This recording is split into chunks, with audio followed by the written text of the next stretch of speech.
The movie opens with an intriguing and unusual scene set in the year 2014. But what you're about to witness feels impossible. In a startling turn of events, we see Adolf Hitler, a figure buried deep in history, suddenly awakening in the modern era. Confused, disoriented, breathing in a world that moved on without him. Hitler wanders through the streets, struggling to comprehend the drastic changes in his surroundings. The cars, the buildings, the people, everything feels unfamiliar. During this bewildering moment, a reporter named Fabian happens to be capturing footage from a distance. By pure accident, Hitler is caught on film. As Hitler continues walking aimlessly, he finds himself drawn to a nearby newspaper stand. There, his eyes lock onto a headline, October 3rd, 2014. The date is unmistakable. The realization hits him like a shockwave. Disbelief floods his face, and he collapses in confusion. Meanwhile, in a completely different setting, the head of a television station prepares to make a major announcement. He praises Christoph for his outstanding work as deputy head and hints at a promotion. The tension builds. But in a shocking twist, he names Katya as the new managing director instead. Christoph is visibly shaken. The promotion he thought was his is gone. Back at the office, Christoph's frustration explodes. He directs his anger at Fabian. Despite Fabian's desperate attempts to defend himself, he is unjustly fired and dragged out by security guards. Later, devastated, Fabian reviews the footage he recorded earlier. His mother tries to comfort him and suggests pausing the video. That's when they notice something chilling: the strange resemblance of the man in the background to Adolf Hitler. The similarity is undeniable. Fabian becomes obsessed with the idea that he has found a look-alike of one of history's most infamous figures. The story shifts back to Hitler, now inside a shop. The shopkeeper notices his worn-out clothing and suggests cleaning it. Hitler goes to a laundry service and even asks, with serious curiosity, if they have a spare uniform he can wear while his own is being cleaned. Later, dressed in modern clothes, Hitler returns to the newspaper stand, unaware that Fabian has tracked him down and is waiting. When Fabian sees him up close, he's stunned. An idea sparks instantly. He asks Hitler if he would agree to be filmed while navigating modern Germany. Hitler, intrigued by the proposal, agrees. Fabian gathers some money and a car from his mother, and the unlikely duo sets off together. At a hotel, Hitler encounters a television, a device unfamiliar to him. He watches it with fascination and amusement. This inspires him to begin discussing politics during Fabian's presentation. Eager to understand modern opinions, Hitler starts visiting different places, engaging with people, asking about contemporary political issues. Then their journey takes a disturbing turn. At a farm, in a sudden and alarming moment, Hitler is bitten by a dog. Enraged, he reacts violently and shoots at the animal. Fabian, horrified, quickly confiscates the gun to prevent further damage. Back in the city, Fabian shows a clip of Hitler to Christoph. The video, uploaded online, gains massive views. Christoph is surprised and interested. He asks for Hitler's contact information, sensing opportunity.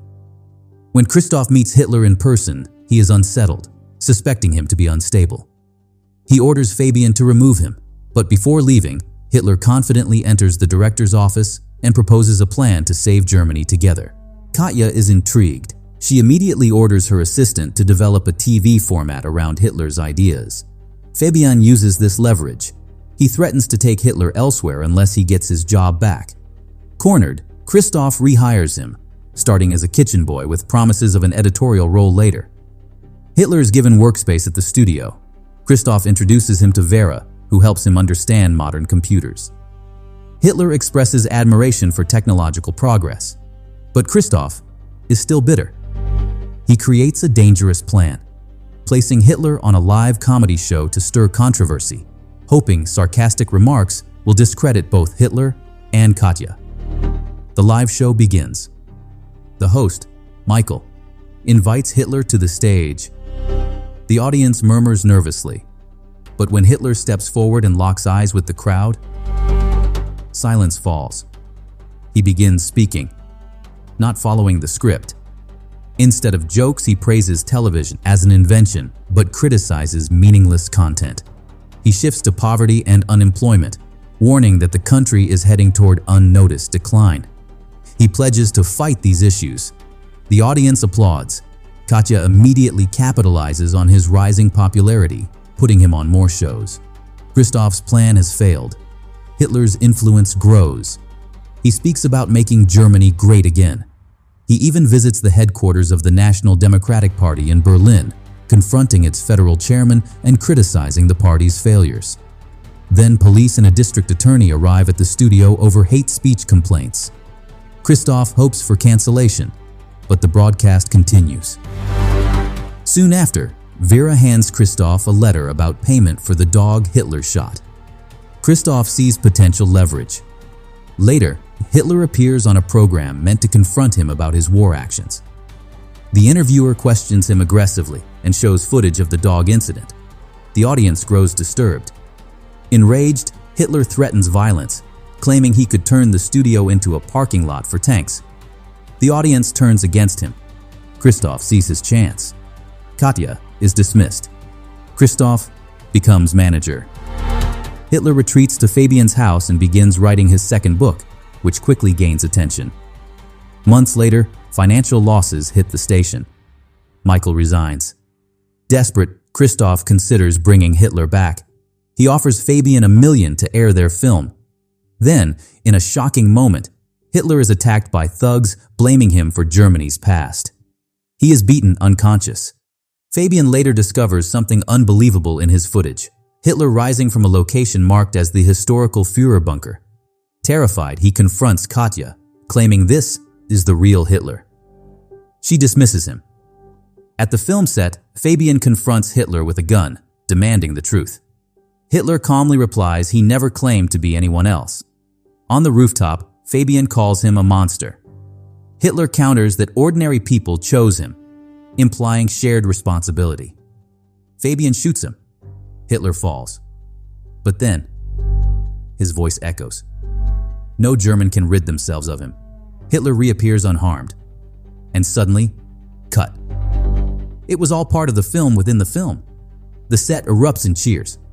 The Fabian we saw was an actor. Meanwhile, the real Fabian is in a mental ward. He has lost his sanity. The movie ends with Hitler gaining renewed popularity as the film goes viral. And that's how this unbelievable story concludes. Now here's the question. Do you think people create figures like Hitler? Or do figures like Hitler reveal what already exists inside society? Let us know your thoughts in the comments. If you enjoyed this recap, don't forget to subscribe for more amazing recaps and check out the next videos on your screen. See you in the next one.